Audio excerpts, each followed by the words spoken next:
En cinquième, vous avez vu comment additionner deux nombres relatifs. Donc, pour faire la somme de deux nombres relatifs, il faut savoir soit ils ont le même signe, soit ils n'ont pas le même signe. Donc, on va travailler ça à partir d'exemples. Donc, si je prends la somme de deux nombres relatifs qui ont le même signe, eh bien, pour trouver le résultat, je garde le signe qui est commun et j'additionne les distances à 0. Donc, un premier exemple, si j'ai plus 2 plus 5, il y a très longtemps qu'on sait que ça va faire plus 7.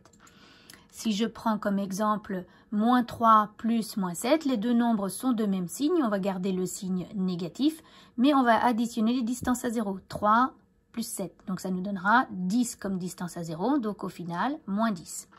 Un autre exemple, si je prends moins 0,2 plus moins 1,06. Ces deux nombres sont négatifs, donc le résultat sera négatif. Et je dois additionner les distances à 0. On fait très attention aux alignements des unités, des dixièmes et des centièmes. Et on trouve 1,26 pour la distance à 0, donc moins 1,26 pour le résultat. Un autre exemple avec des décimaux. Si j'ai plus 22 plus 3 demi, ces deux nombres sont positifs.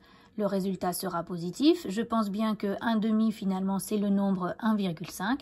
Je fais l'addition des deux distances à 0 et je trouve 23,5.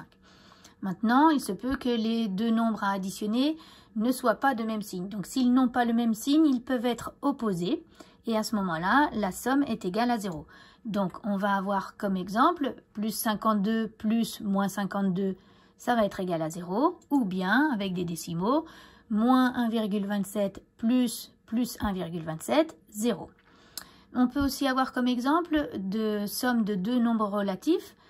Ils n'ont pas le même sens, le même signe et ils ne sont pas opposés. Alors là, on va garder le signe de celui qui a la plus grande distance à 0 et on fera la soustraction des distances à 0 en faisant la grande moins la petite. Donc on va y aller un peu plus doucement sur cet exemple-là.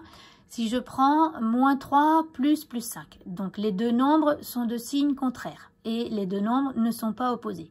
Celui qui a la plus grande distance à 0, c'est plus 5. C'est lui qui va donner son signe au résultat. Donc le résultat sera positif. Et ensuite, je fais la grande distance à 0 moins la petite distance à 0 et j'obtiens 2. Donc le résultat, c'est plus 2. Un deuxième exemple, si je dois faire moins 12 plus 5. Ces deux nombres sont de signes contraires mais ne sont pas opposés. Celui qui a la plus grande distance à 0, c'est moins 12. C'est lui qui va donner son signe au résultat. Donc le résultat sera négatif. Et je pense à faire la grande distance à 0 moins la petite distance à 0. J'obtiens 7. Donc le final, c'est que je trouve le nombre moins 7. Alors ça, c'était avec des entiers. Si maintenant on le fait avec des décimaux, donc on a moins 0,15 plus 0,08. On y pense bien, on regarde bien les signes. Ils sont différents, mais les deux nombres ne sont pas opposés, donc on cherche celui qui a la plus grande distance à 0. Celui qui a la plus grande distance à 0, c'est moins 0,15. Il va me donner le signe du résultat. Et ensuite, je fais grande distance à 0 moins petite distance à 0. Je ne me trompe pas dans mes calculs et j'obtiens 0,07. Donc au final, le résultat est de moins 0,07. Et un dernier exemple, si je prends moins 30,7 plus 35. Ces deux nombres sont de signes contraires, mais ne sont pas opposés. Celui qui l'emporte au niveau du signe, c'est le plus 35. J'obtiendrai donc un résultat positif. Et je fais grande distance à 0 moins petite distance à 0. Alors attention aux retenues, j'obtiens plus 4,3. Donc voilà le rappel pour la somme de deux nombres relatifs. Donc il faut toujours penser à ce schéma-là.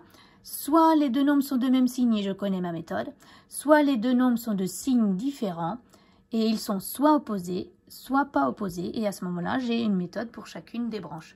Voilà.